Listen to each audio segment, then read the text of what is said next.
স্বৈরাচার হাসিনার বিদায়ের পর রাজনৈতিক দলগুলোর ঐক্য যেন একেবারেই ভেঙে পড়েছে।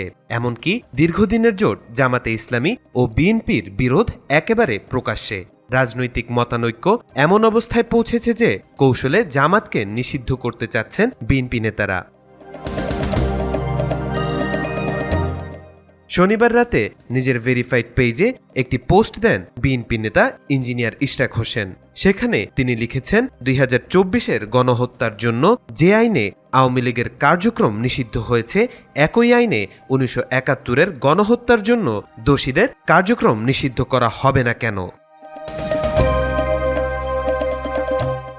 মুহূর্তে ওই পোস্টটি ভাইরাল হয়। রিঅ্যাক্ট, কমেন্ট ও শেয়ারের ঝড় বয়ে যায়।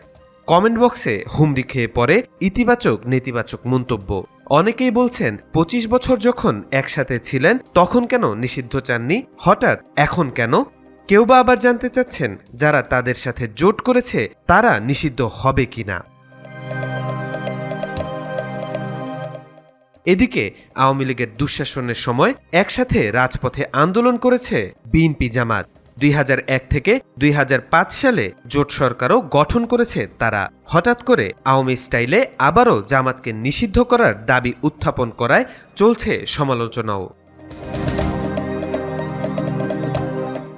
২৪-এর ৫ আগস্টের পর সংস্কার ও নির্বাচন পদ্ধতি নিয়ে রাজনৈতিক দলগুলোর ঐকমত্য হওয়া নিয়ে বারবার বৈঠক হয়েছে। এর মধ্যে আবার পিআর পদ্ধতিতে নির্বাচনের দাবি তুলে রাজপথে নেমেছে জামাতে ইসলামী সহ ৭টি দল, যে কারণে বিএনপি মনক্ষুণ্ণ হয়েছে বলে মনে করছেন বিশেষজ্ঞরা। তাওফিকুল ইসলাম, আজকাল।